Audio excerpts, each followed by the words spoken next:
Hello! Welcome to another episode of Mega Manga Mondays. We are talking about the exciting, the controversial, and the possibly series changing chapter of Dragon Ball Super Chapter 83.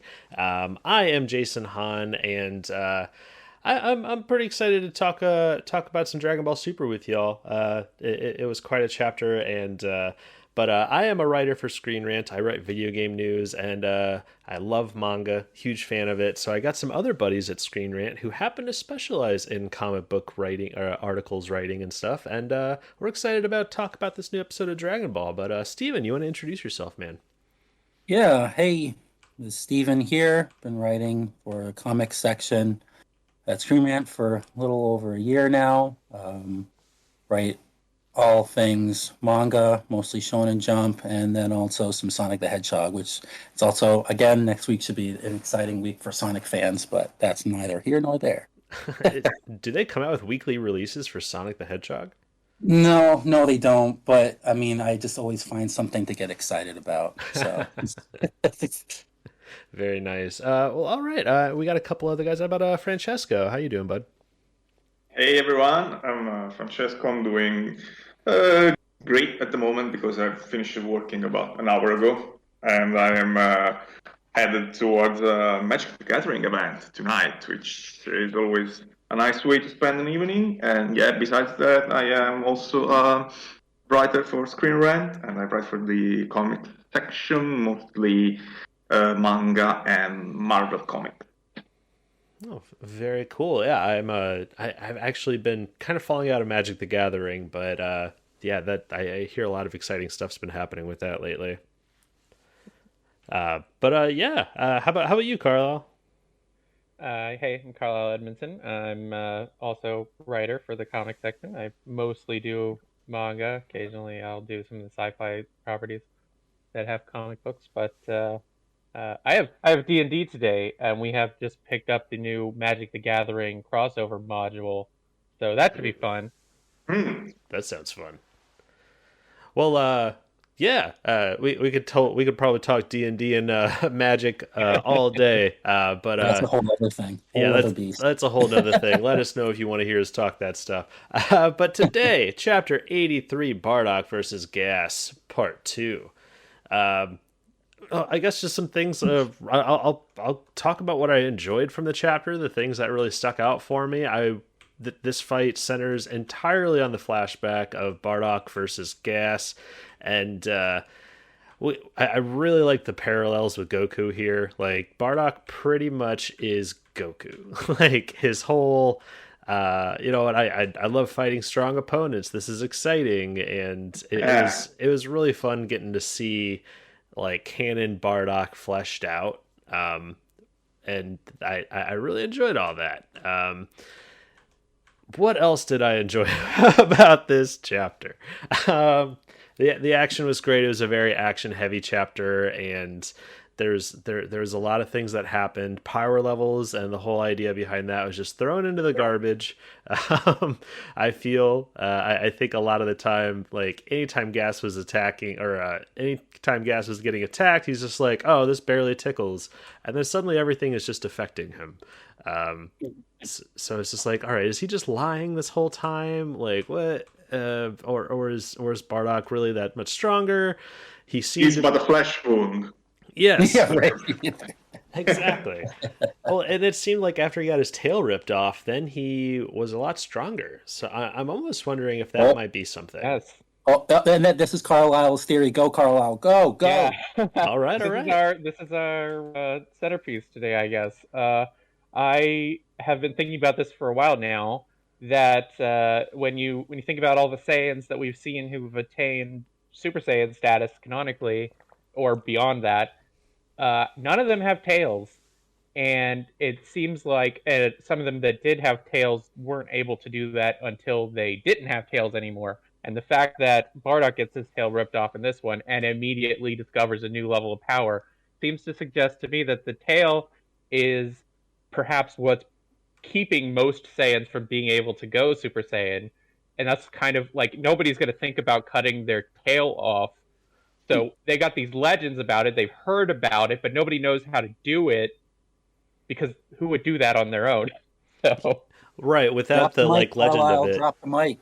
Yeah, I that makes sense. Because absolutely, like, why would they cut their tail off? That's just something people don't do, especially in an entire society of, warrior race people. Like, no one would really think to do that. So. And also they wouldn't do that because without the tail they cannot transform into great ape, which is the only transformation they know about at their with the exception of the people from the manga like Goku, Vegeta, and everyone else, right?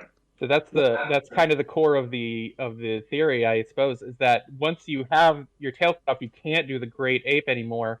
So that transformation energy is kind of redirected into what we know as Super Saiyan. And also too, and because I was looking into this once I heard Carlisle's thing, I was like delving into stuff.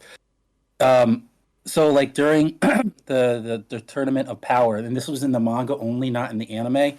But so like the Saiyans of Universe 6, this is interesting that in the manga, Kaba said that all of the Saiyans evolved away from having tails. Like they originally had tails and then they evolved beyond that, which kind of gives it kind of like lends to that whole theory. It's like that the tail is almost holding them back.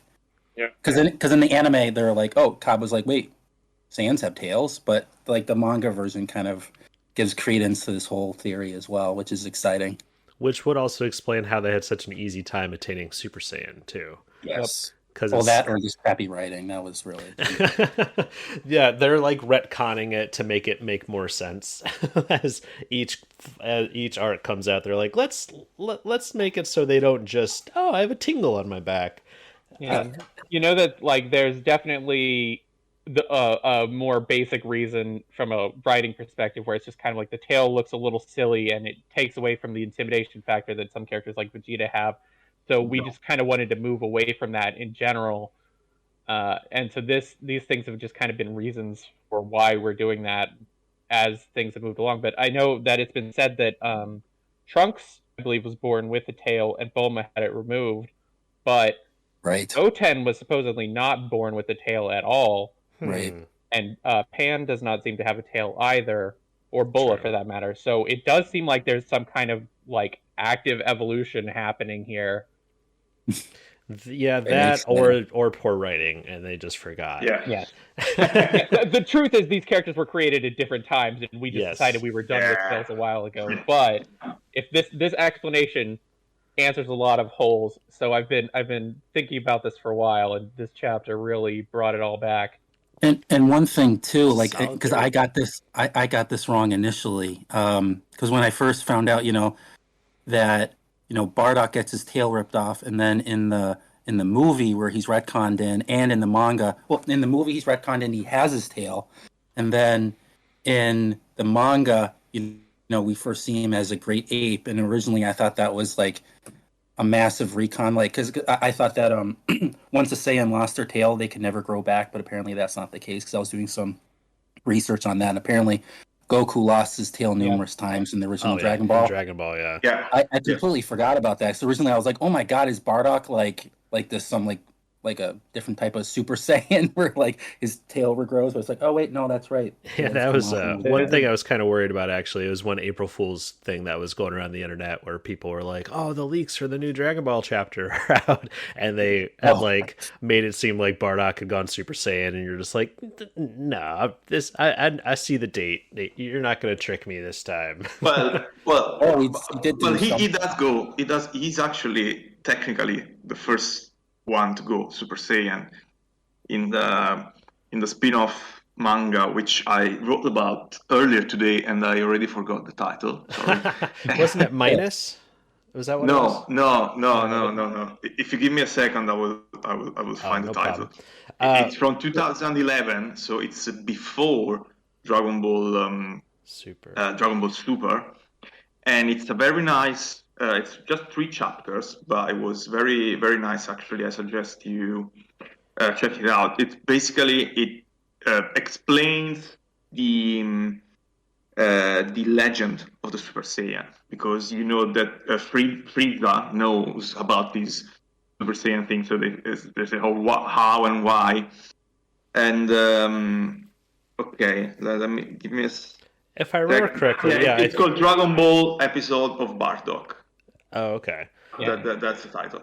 So it basically shows that Bardock, when Frieza kills him, in that moment, for undisclosed reasons, he travels back in time like thousands of years. Maybe the energy of the Frieza Death Ball did that, or whatever, right? And he ends up on this planet where he befriends the people on the planet, which is something we have to talk about later, about Bardock being friends with people. And an ancestor of Frieza arrives there. Yes. It starts harassing people, asking for their lunch money, whatever they do. And Bardock, because he has befriended one of these aliens, he gets angry and he turns Super Saiyan. And he beats this guy, I don't remember, the name was Colder Refrigerator or whatever. And the dreaded air conditioner. Yeah, who just before dying, he sends a message to the rest of his family saying, "Oh, beware of the Super Saiyan," and that's how the legend is born. So Bardock was actually the original Super Saiyan, which is something I think they are going to call back in Super, or they are already calling back right now with this strange power up in this flashback. Yeah, what I think, and kind of to go off of that, like it's it's really hard to tell what he assumes, what Bardock assumes in this latest chapter, not like in the other one you're talking about. But what I think is interesting is that it could actually be a retcon of the false Super Saiyan or pseudo Super Saiyan from movie 4, just because this particular this arc and past arcs have been recycling a lot of movie points from the older movies. Which one is movie 4? Yeah, I don't know. That one's Lord Slug. Lord Slug. That's the one where okay. So it's the one with the random Namek that comes to Earth and basically wants to take over.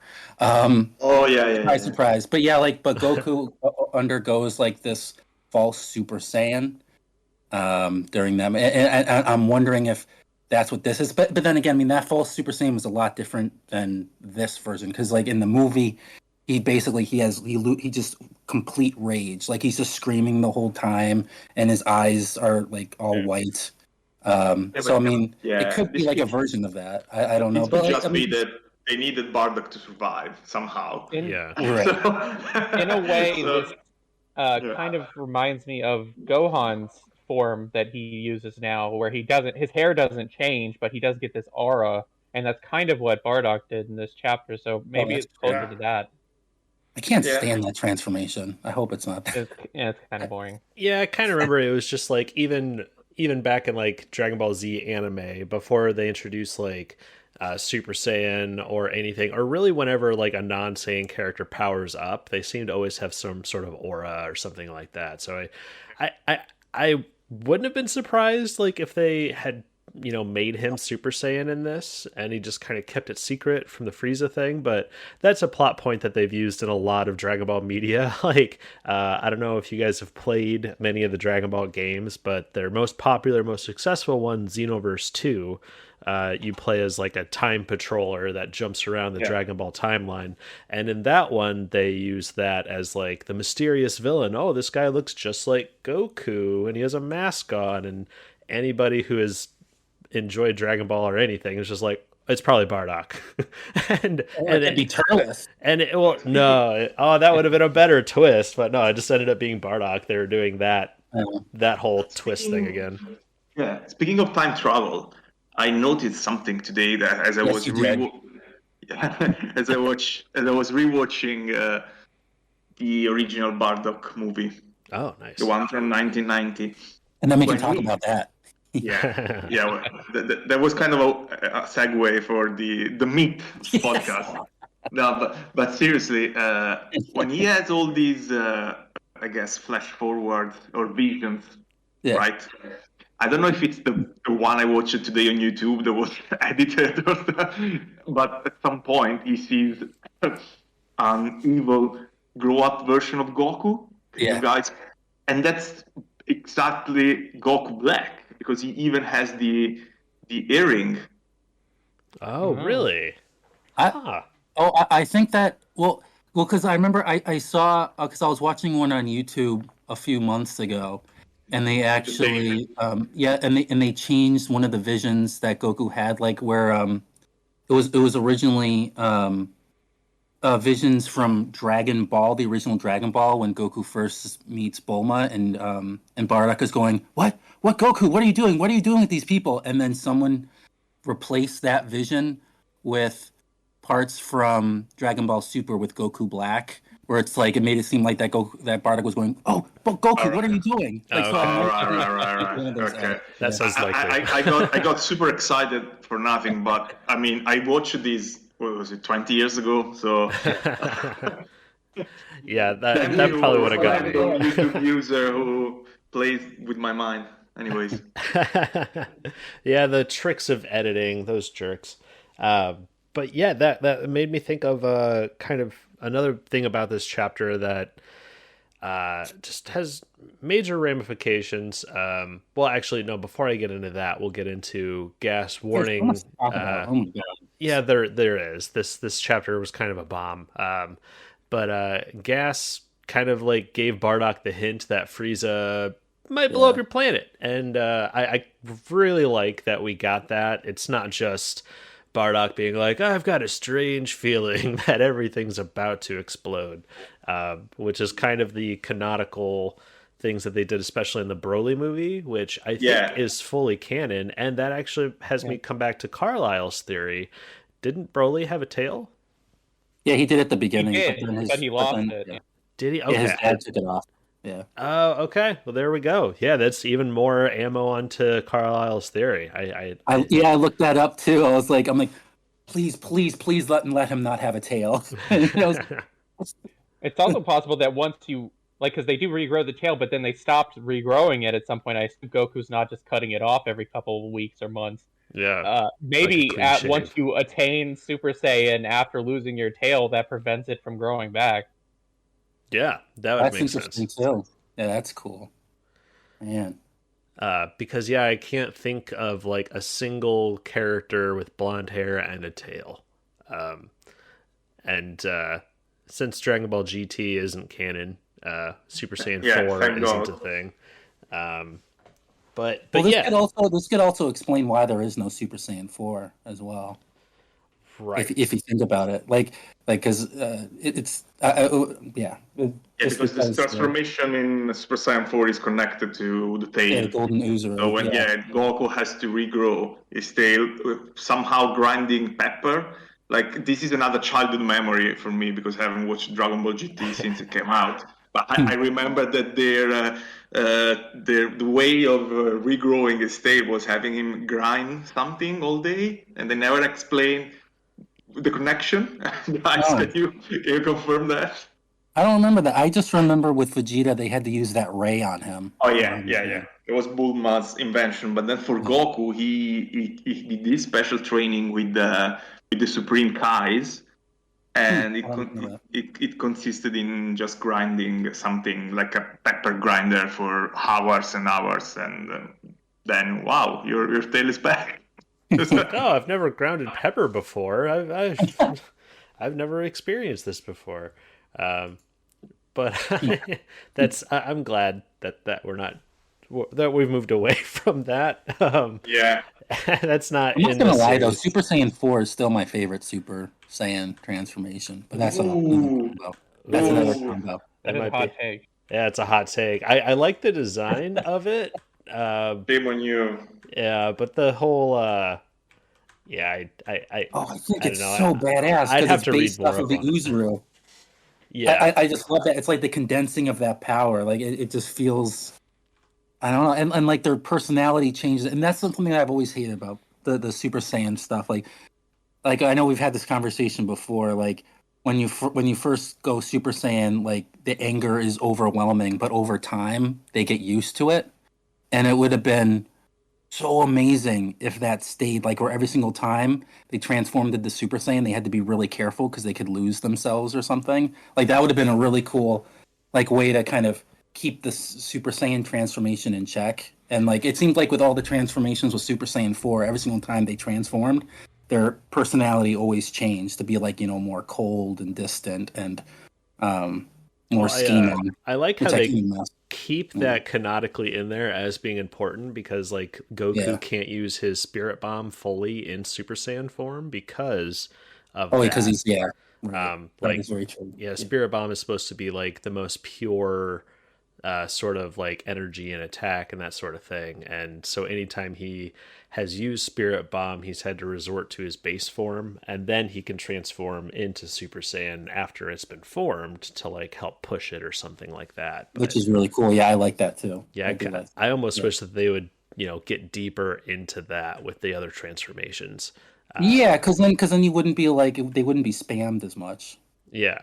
Well, and I still feel like even the jump from like Super Saiyan 2 to 3, for me especially 3 just felt so random and out there, and it just didn't really have a purpose or a like except looking cool. Yeah, other than looking cool, but as soon as like Beerus flicked Goku through King Kai's planet, then it's just like, oh, okay, Super Saiyan 3 is we're not going to draw that very much anymore. I would say though that one of the greatest fights in Dragon Ball for me was actually movie 12 when Goku goes Super Saiyan 3 against Janemba. Oh man. Oh, the Janemba movie, I loved it. Yeah. Yeah, like the choreography of that fight is epic. Yeah.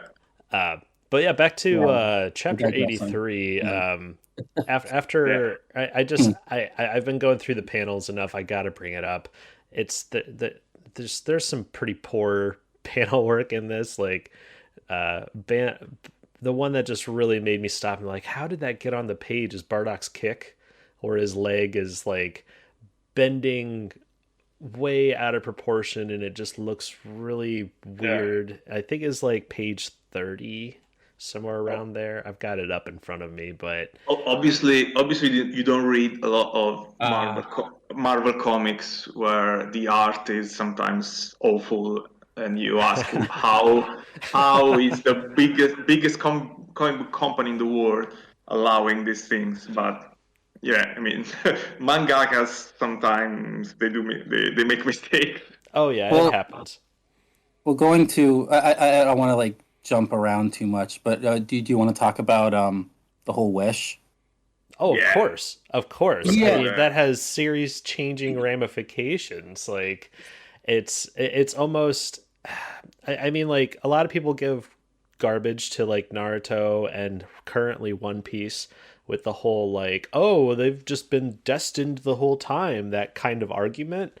And for those series, I feel like they make it work. Like it's not like they're destined to it. It's just it happened to all fall into place the way it did.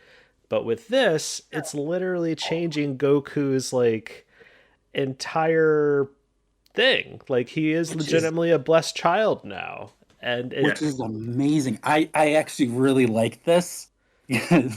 Like for me, like I'm coming at this at various angles, but for me, what really makes it cool is that the first thing that it kind of creates this message, and it's actually I don't know, you guys don't like Black Clover that much, but it's not we like, dislike it. But... no, well, considering it's been cancelled, apparently, all people like it.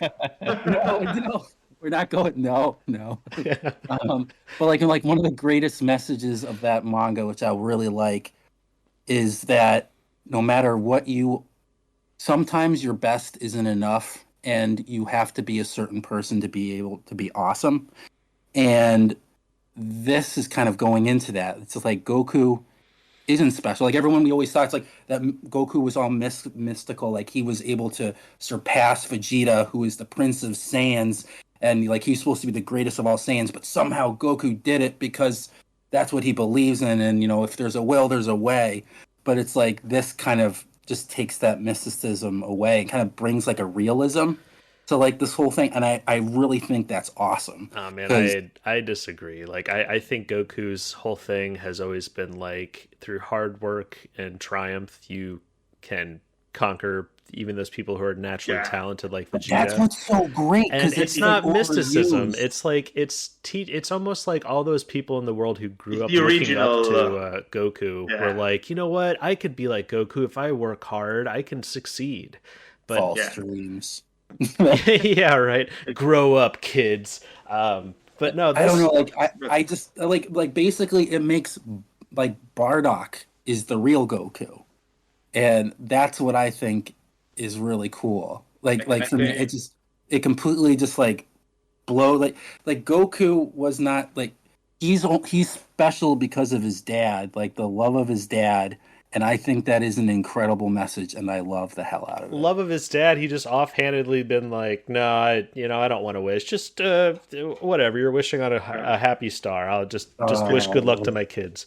He didn't Which is understand. I mean, they both survived the planet being destroyed, so Yeah.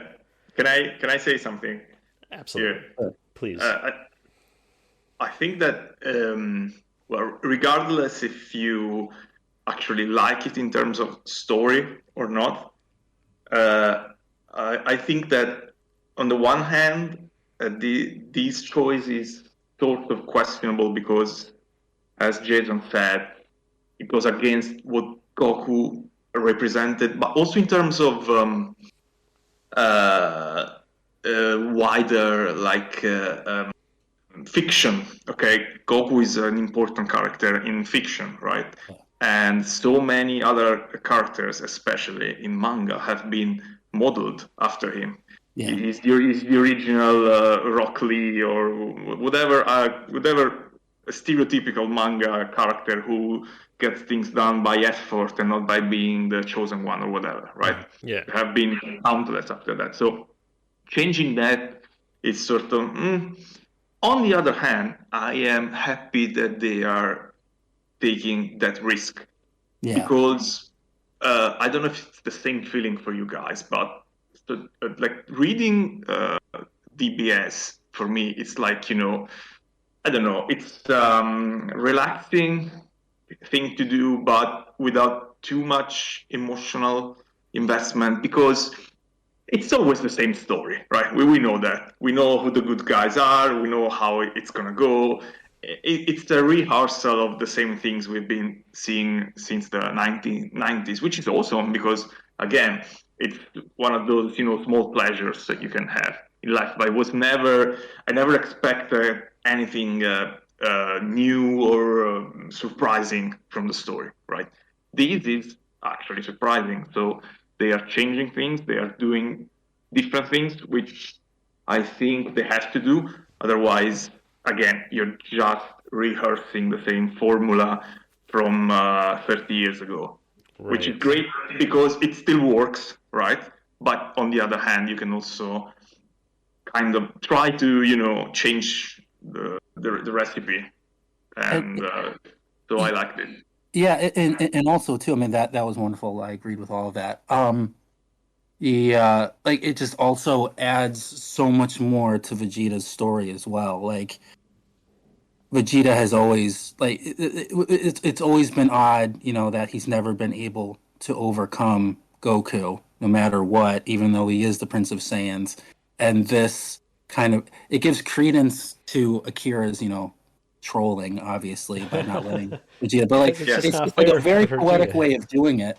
And what's also like, and I kind of go way too into the weeds with this thing, but like a great thing that everyone was pointing out that that this wish never happened, that Raditz obviously didn't thrive. Yeah, I wrote about it today. Right, and it's like so my whole thing is that these Dragon Balls seem to have like more morality behind them. Like more when Morado was talking about them, he was saying how the Wisher's intention can impact how the wish plays out. And if the intent is bad, then doom will come upon the wish.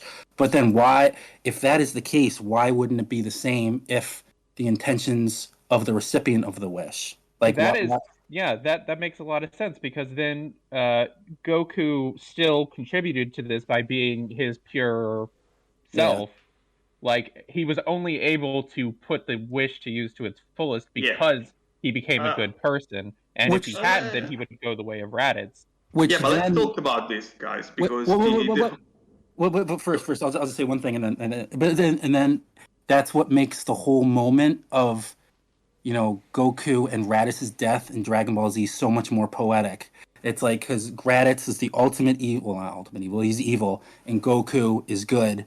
They both get, shot by Piccolo's special beam cannon, and only Goku is able to continue on, and Raditz doesn't. So it's like the ultimate poetic conclusion to this whole. I don't find that poetic at all. I find it totally unfair, because Goku just a few months after that, Goku spares Vegeta just because he had fun fighting him. Right? Remember that moment when Vegeta is crawling away and Krillin is about to give him the final blow with the sword, and Goku says, "No, please don't do that." Or flash forward on Namek, when Frieza, who is a guy who literally kills entire planets and just killed his best friend in front of his eyes, he begs Goku to spare his life, which is the same thing that Raditz does. And Goku says, "Yeah, I spare you. You can go away." Remember that moment? Yeah. Remember when after Majin Buu killed the entire planet, right? And at the end of the fight, Goku, including his family, his friends, and Goku goes, "Oh yeah, I wish you'd be born again as a good guy." So why he never had even one small thought about his brother, who he killed, and he could have resurrected at any point in time. So that's always been really odd. Oh boy! And Tournament of power. We're getting deep. Here we go. No, and obviously, I think it's not. I mean, we are seeing way too much into this. These are just narrative choices that Toriyama had other characters, other things to write, so Raditz couldn't come back or whatever, right? But if we have to analyze it today, I'm gonna say, so Goku was actually an asshole in that one moment. It was, and so that makes me think, which is the point in my article. What if Raditz actually survived? He could have changed, just like Vegeta did change. Yes. And actually, the only one who did not change was Goku, because Goku is good because I've been holding my breath. He bumped his head, right? That's why it's good. Yeah. Because he was supposed to argue that this is proving that that's not the case. Like, that may have had some kind of an impact, but I think we're seeing that there was a streak of good in his family before. That's my second. Yeah, and that's my second point. And this is where I want to go. So the one thing I hated about this chapter, and also about the previous ones, is that Bardock is a good guy. Yeah, he was always, I think it was Steven at the beginning of the podcast said, Bardock is basically Goku, right? Mm-hmm. Right. Yeah. If you showed that chapter in Japanese to somebody who wasn't familiar with Dragon Ball lore, they would ask why Goku had a scar on his face. Yeah, which is terrible. Exactly. Which is terrible, because if you take a character and make him just a copy of another character from a narrative point of view, it's awful. It's just Bardock lost his uniqueness.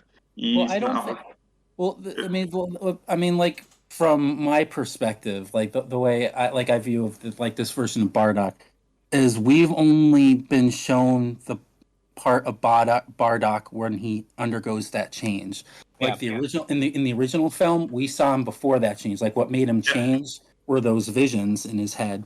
And then when he's blowing up, he's like, oh yeah, Goku, you're the one. You'll Yeah, be the one yeah, who yeah. defeats Frieza. And so like Toriyama has been trolling us again by only showing us the instant when he changes, because like in the manga, where he changes is when he first lays eyes on his son. Like, and it's just it Yeah, which makes basically no Bardock sense, right? changes. Because Yeah, technically it takes place before the events in the movie. So Right. so the movie obviously is not canon anymore, right? Right. Oh yeah, So obviously. we can scrap that. The Right. Bardock Oh, I'm movie, just right? So comparing the two. now Like, we had a character that was different because he was a bad guy. Like the reason why that movie, which was not even a movie actually, was a TV special that aired between episodes of the anime. The reason why people still remember that 32 years later is that you had an actual bad guy. Like the scene when he looks at Goku and goes, "Oh, you're just too weak," and leaves. That's what you remember. Yeah, of course. Then he has all these visions, and in the end, he says, "Oh, I hope you will have a good. I regret not holding you in my arms." Blah, blah, blah. But these are not the parts that people remember. People remember the other parts because they were the best parts. but that's what's crazy, because like for me, I did not remember any of that. Like when this whole Bardock thing happened, like in the manga, I'm like, I'm gonna time to rewatch that movie, because all I remembered was the turn at the end. I didn't remember how much of an asshole he was. This is kind of, so like because I first wrote an article about it, and then I had to completely like revise it after watching the movie again, because what I remember is the turn at the end. I barely remembered the stuff in the middle. Yeah, it's been so long. It was important. Sorry, I think it was important because it showed you the way that Saiyan actually are. Because you're introduced to this race of aliens who are cool because they are bad.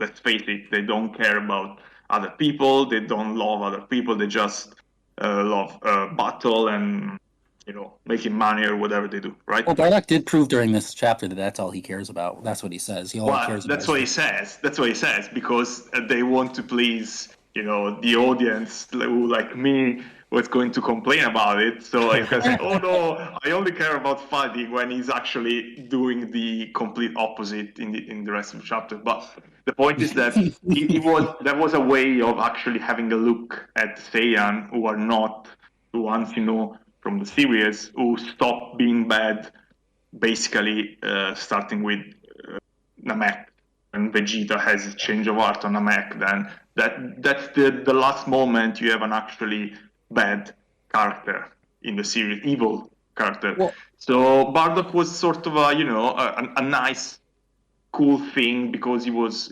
bad. Now he's just Goku. You said it. He's just Goku, and we don't need now, another. but now, like so here's my thing, that it's obvious by how Toriyama has been presenting Bardock, it's clear that Bardock was completely different the moment before he saw Goku.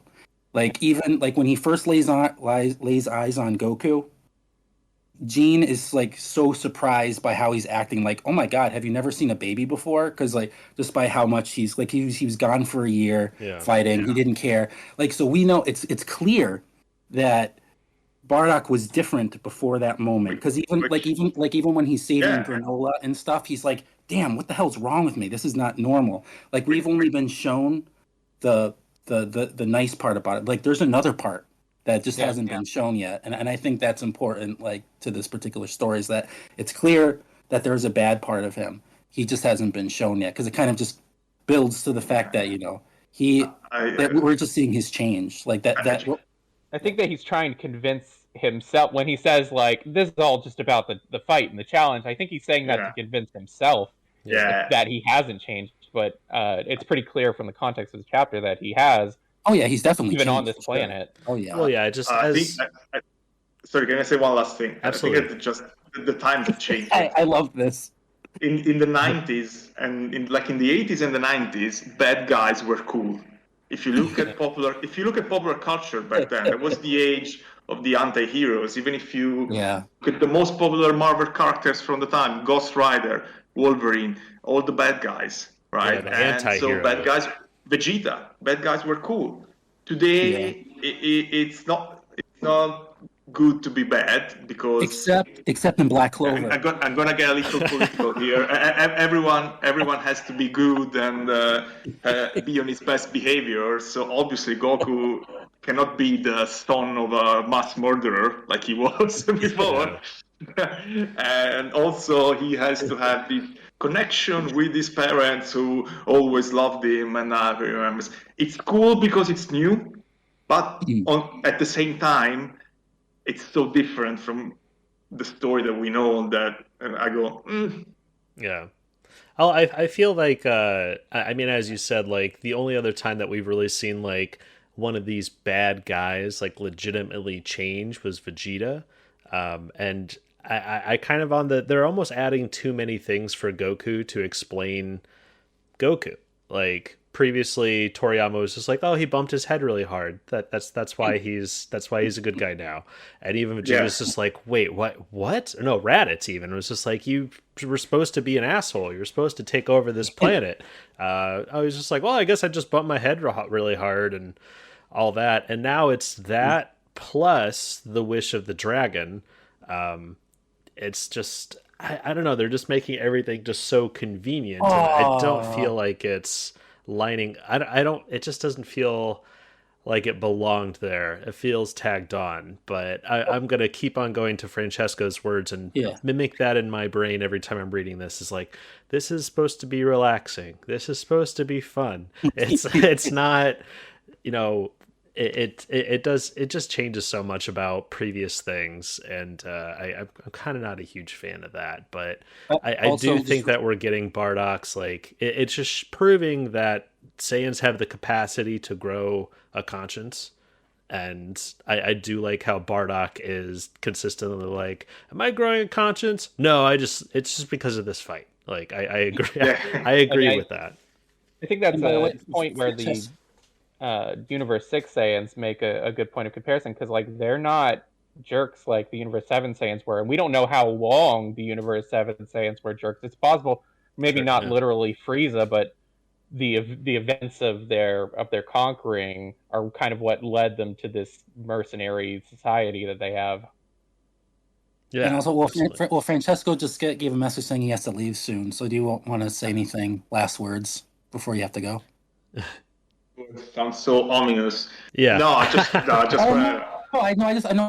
just want you to get your stuff out so you can say what you want. No, I just wanted to say that I enjoyed the discussion, and I think this was one of the best chapters of the manga, regardless if you like it or not, because instead of just saying, "Oh yeah, we have another throwback to our childhood to read this month," we are actually discussing the value of it, which is, I think it's great.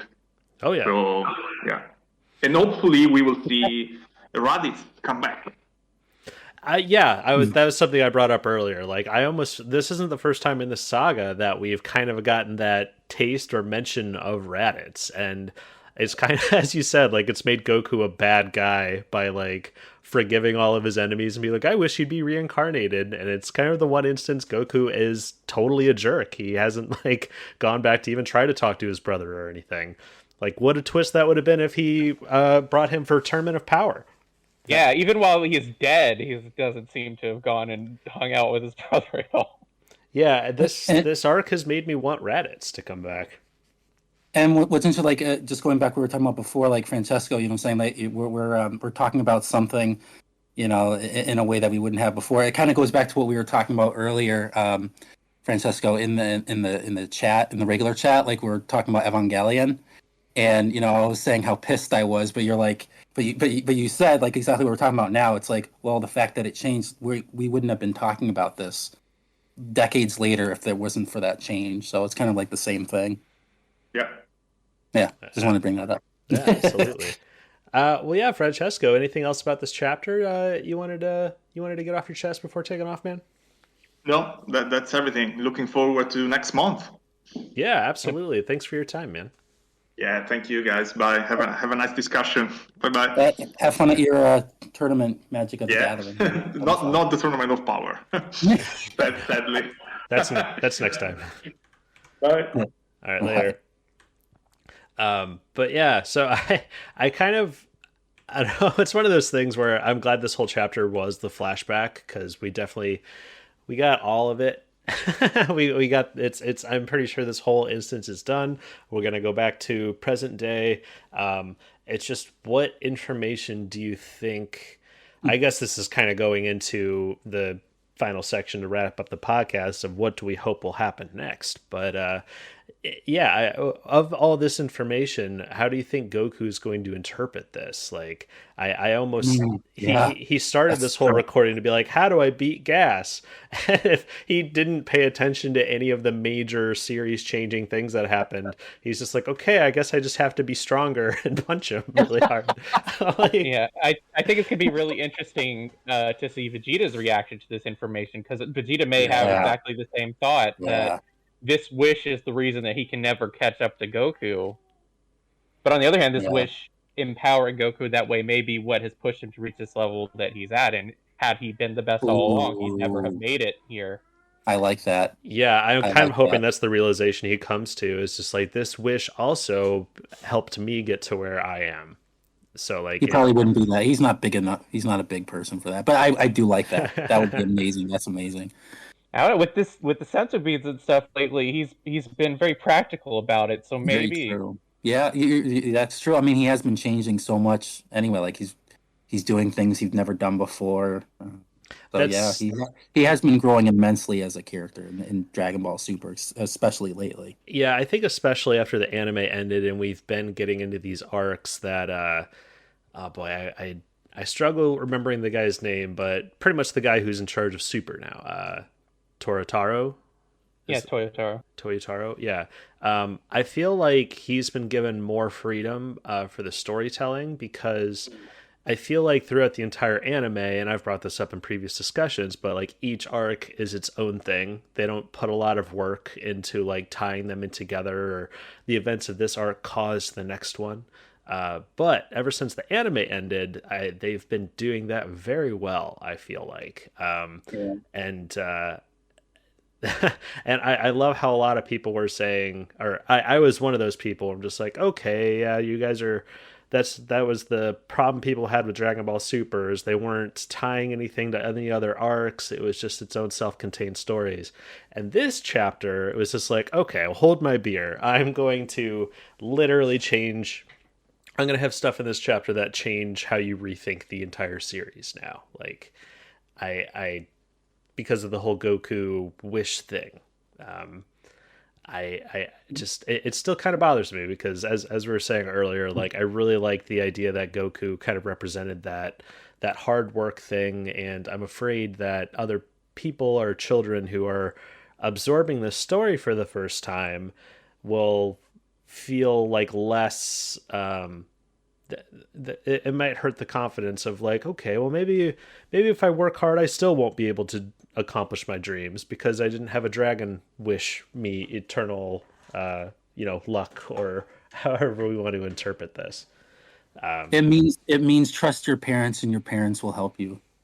Yeah, that's the story that I'm sure all the readers absorbed from this. I think it's interesting because Dragon Ball in particular and Goku and Vegeta as well are very popular among people who don't usually like anime, people who do sports things like that, where they put in a lot of training and really relate to that aspect of the character. But, I don't know. I think everybody who's kind of operating on that level does know that, you can have some kind of inborn talent or some kind of advantage, but you still have to put in a lot of hard work to make use of that. And so I don't know if it completely invalidates it. Right. Well, if we go into the whole intent thing, Goku could have gone a completely different way, and if he did, it's almost like his father cursed him. Actually, if you think about it, like without even knowing it, it's like he basically damned his son Raditz. And speaking of Raditz, I think it's so weird that they won't even say his name. Like they've just been saying sons. Like they won't. Like it's like why wouldn't you say his Goku name? said brother. He didn't say Raditz. Yeah, like everyone's just saying sons, my brother, my other son. It was actually a theory I came up with as I was rereading it. I was like, what if Bardock has a son we don't know about? It's possible. Yeah, because he just said sons, my two sons. Yeah. Did he say two? Oh no. That's the thing. Like he could have said something like that, but like he's keeping it very ambivalent that it could be. He's just saying sons, my other sons. Like yeah, it could be anything. Because Which is kind of weird. Like almost yeah. If he does have another kid out there, that could be a very compelling arc. I feel like. I mean, I'm already very curious on if and when they're going to bring Broly into the series, because I really liked the decision they made at the end of the movie to keep him alive and just kind of keep him hanging out for their back pocket whenever they need him. It still bothers me that, I mean, of course they thought of it to do it after Tournament of Power, but when they're like, okay, let's scan the universe for worthy fighters, and just like, well, you missed him, Whis. you got to recalibrate your scanners, bro. But I kind of like the idea is like if. Again, it's fueled the desire to see Raditz come back in some capacity, at least even have a conversation with Goku. But it's one of those things where I think it might fall flat if it's just a one-off scene where they just have a conversation. It's almost like something that they would have to have a whole like thing come off of it. Like you got to have a real purpose for it. But if this is alluding to Bardock having more than 2 kids. Maybe that's another thing. Like maybe some major issue will happen afterwards that Goku's lost sibling comes into the picture, and then Goku has to go talk to Raditz to move things along. Is that you know if I was a working at Shueisha, that's a story idea I'd pitch. If we're talking about characters who might possibly know about a potential third son or even a daughter, I suppose. That'd be dope. The only person that Goku would even possibly be able to go to for an answer is Raditz. Yeah. So, I don't know. I'm almost thinking that they're trying to write off Raditz almost. Like it just seems like he's such a taboo subject. I don't know why. Like there's all these instances, like even in GT, that whole thing where all those characters come back from the dead. Raditz isn't one of them. Like we see Frieza and all these people, but like we never see Raditz. It's like they're almost trying to write him off. Almost, it's weird. Which would be insane. Like I get like writing off transformations from non-canon movies and series, but Raditz like was kind of the linchpin to the whole series. Yeah, which is just so weird. Like they just can't like say his name. It's like something is up. Yeah. Something is going on. Why don't you say his name? Say my name. But yeah, I just like all this Bardock stuff and all the flashback has just gotten me definitely more hungry for more Saiyan stuff. But I remember feeling the same way during Tournament of Power. I was like, man, I'm really hungry for more like God of Destruction and Angel stuff. And that again was one of those things where we were coming up with better theories than the writers actually ended up doing. But then again, if we got a whole war of the gods and the gods of destructions versus mortals and universal war, we wouldn't have the Moro arc or this arc. So maybe they're all building towards something, but I'm really hoping that they continue the trend where each arc is kind of feeding off of each other. Yeah, I think next chapter will hopefully get Gas showing up. I think we're probably going to get a lot of like them talking about this flashback and the repercussions, but I think it'd be kind of cool if Gas just shows up and interrupts them, and then they have to like, kind of push it aside. Yeah, almost push it aside and use the information for the action, use what they've learned for it practically, rather than talk about it for half a chapter and then Gas shows up and then we get a cliffhanger ending for more fighting. It would be nice though if they talked. Like it's like that's one of the things about the dialogue. Like, the dialogue has always been bad in Dragon Ball, which was what like blew my mind. Like when Dragon Ball Super was restarting up, I'm like, oh man, this is the chance for it to actually be like a good anime. Like a series for adults. Yeah, but then Dragon Ball, like the Broly movie came out, and the dialogue was like, that's exactly what I wanted Super to be. Like all these like minor little characters, like the conversations they had actually had meaning, and I was actually like really invested in, because that's what's so weird. Like all the times when Dragon Ball in any way has tried to focus on any of the weaker characters, like even that's what you want, it feels like filler, just the way that it's structured and how the talking is. But in that Broly movie, like their personalities and what they said was actually like, wow, I could just watch a movie with these guys without Goku. Oh, Like absolutely. it was weird. Like, Well, and it it's was like it was that's what I was because the hungry. writing of that movie was definitely like each line Epic. was meant to inform you and build Yeah. up the universe, because they pretty much were retconning the entire episode of Bardock. Like they're Yeah. recontextualizing the events before the entire series. So I mean, they had a lot of hard work to do in that, of like reestablishing and rebuilding so much lore and character storylines. was So beautiful. that's why I think that movie did so well. Like I honestly just threw it on a couple weeks ago, and my wife, who like she doesn't follow Dragon Ball or Dragon Ball Z or really care that much about it, but like if an episode is particularly funny or engaging, like she might put down whatever she's doing and watch. But the Broly movie, she like stopped what she was doing and sat down and watched the whole thing, and like legitimately enjoyed it, because they treat the audience with respect. I feel Yeah. It's a very well paced movie too. Like it Oh, just yeah. moves. Oh, It was It never stops. it's great. Yeah. And just compared to like you go back, I was saying I was watching an old episode of Dragon Ball. I brought this up in last discussion, and there's just so many moments where they're just padding for time because they have to hit that 20 something minutes. And it's like near the end of Dragon Ball, when Goku shows up to fight King Piccolo and stuff, there's a scene where like Yamcha, Pan, no, not Pan, the lady who sneezes and her personality changes. Launch. Yeah, it's like Yamcha, her, and Bulma just sitting in an aircraft, and there's literally a 20-second scene where that they just had to find something for that 20 seconds where they like look at Launch, she kind of laughs, and then they go back, and then it goes to Bulma being like okay, and then it goes to Launch laughing. And then that we go back to Goku. It's like literally, I didn't learn anything. You didn't reveal anything. You didn't add tension. Like you just wasted my time. And yeah, I kind of feel like, especially with this chapter, with this flashback, it's just like we're learning. They have to figure out. They have to put so much into it. And I really respect it when they're like, okay, we have some information we want to give you. We're not just doing this for time. Like, and I'm excited to see. I'm excited to see next. Yeah, and it's also like the same thing with the first few chapters of that the Jaco the Patrolman manga. Yeah, like that one shot, like Jaco's interaction, with the old scientist guy on the island, like it was like just like the Broly movie, where it's just like what they said and how they said it was engaging. Like it just didn't feel like they were just speaking just for the sake of speaking. Yeah, and like it just drags you in, and that's why it's like, oh man, that's what I want in Dragon Ball so badly. But yeah.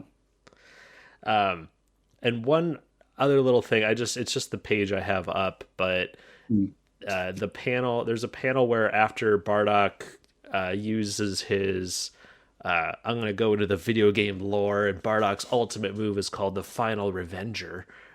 But he almost uses the same attack that he tried against Frieza, his giant death ball that destroyed the planet. But then after that, he clearly used all of his energy and starts to fall. And then the panel where he falls into the dust, it's just giving me Goku's UI vibes in his fight against Jiren. Like when he falls, and then there's just the huge like crater, except for the one like pile of dust.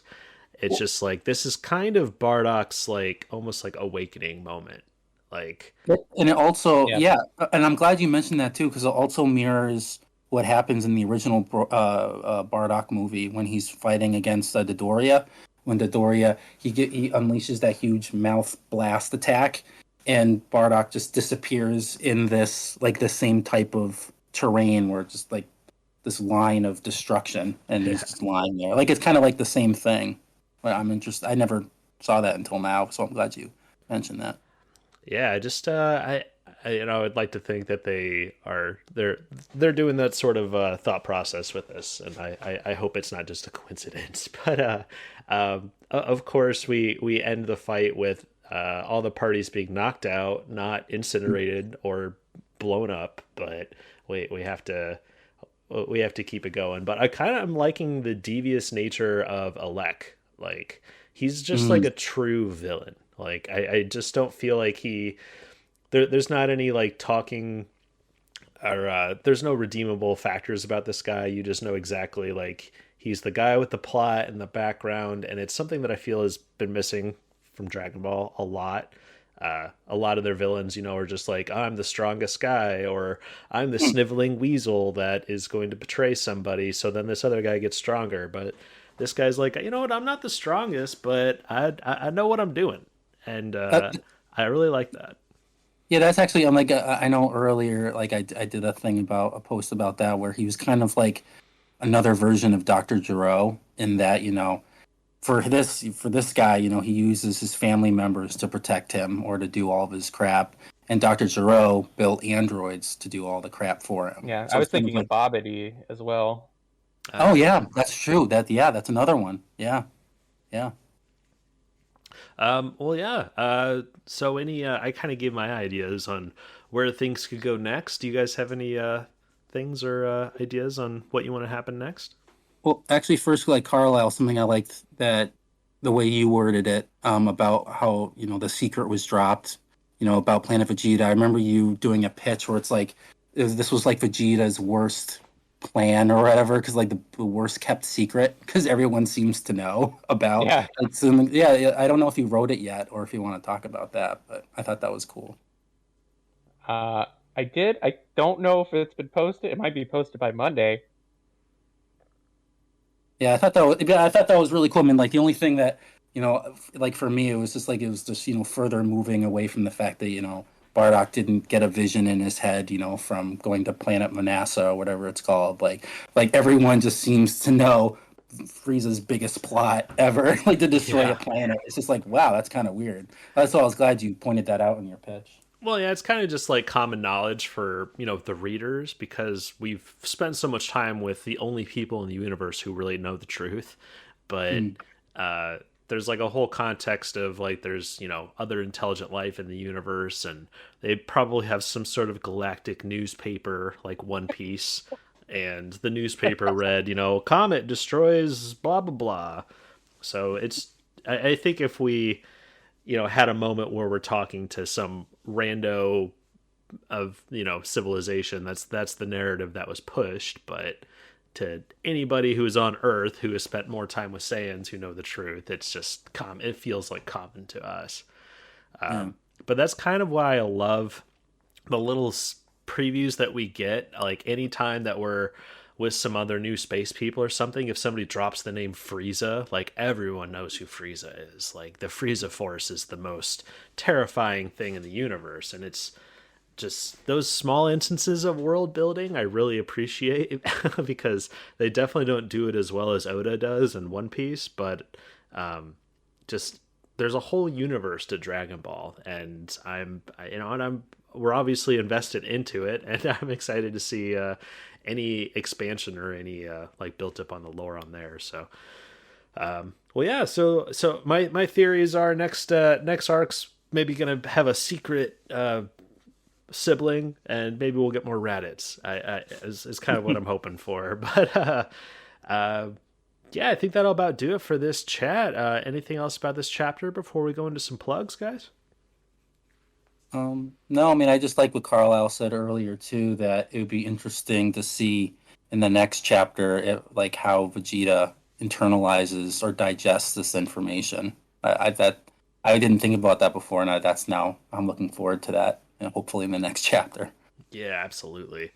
Well, cool. This has been a episode of Mega Manga Mondays, Dragon Ball Super, Chapter 83. I am Jason Hahn, and there's a lot of things I didn't love about this chapter, but there was also about just enough of stuff that I did like that kind of balanced it out. So I don't think that they'd have to do a lot of really, really terrible things for me to stop reading a series like this. So, I mean, I can legitimately say I'm still very excited to see what they do with Chapter 84. But yeah, check out our other Mega Manga Mondays podcast episodes. We do discussions on series like One Piece, Jujutsu Kaisen, Boruto, and all kinds of stuff. So check us out. I also do a YouTube comedic Let's Play series called Honzy and Friends. Do some streaming and some fun videos on there. Check it out. Yeah, Carlyle, you got any recommendations or some stuff to pitch, man? Yeah, getting geared up for the release of the second demo for Elven Revenue Service next week. I'm trying to do it at the end of the month, so awesome. I'm excited about that. Awesome. And is there like a specific website people can go to check that out, or just Google Elven Revenue Service? The easiest is probably would be to go to @Elven Revenue on Twitter, and you can find the other things from there. We've got a itch.io page, which is an indie gaming site, and other things like that. So there's a lot of ways to find me. That's probably the easiest.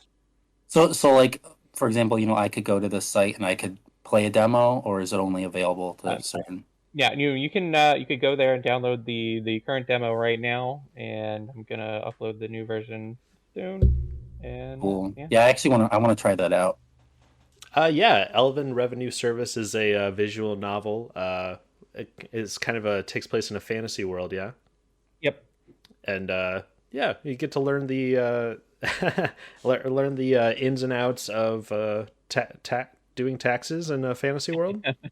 Yeah, where the premise is all around the idea of having to deal with a lot of the crazy complexities of modern life, including the tax law, and love it. And just putting it in a fantasy setting where you don't expect to see that sort of thing. Absolutely, I think that sounds awesome.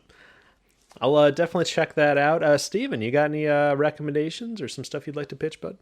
Well, I mean, the only thing that's been on my mind lately, and I'm glad I got psyched when we got onto this call about Dragon Ball Super, because when I came in, I was completely in Black Clover land. Psyched about that. I'm one of the people upset about the news about what's going on, but this last chapter was absolutely phenomenal, with an incredible twist that I was not expecting, and it's going to be a long 3 months until we get to see how this all plays out. But I'm sure Black Clover fans everywhere are very excited by this turn of events, and we are all hoping that this final arc will be a massive one that will last for a long, long, long time. Because contrary to what Francesco said earlier in this recording, the series has not been canceled, but they did announce that they have a final arc that they're getting into. So they are, luckily, and I'm glad, because I hate it when series, especially long-running series, get canceled or they just decide, yeah, we're not going to tell the ending. And you're like, come on, I've spent so much time and energy and years into this.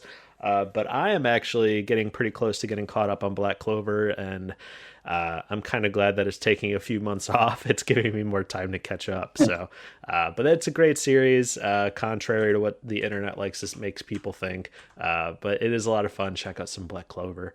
Yeah. But yeah, I think that'll about do it for this episode of Mega Manga Mondays. Please check out other stuff. Like, comment, subscribe if you can. Follow us. All those internet lingo things. But thanks for checking us out, and I hope you guys have a good day.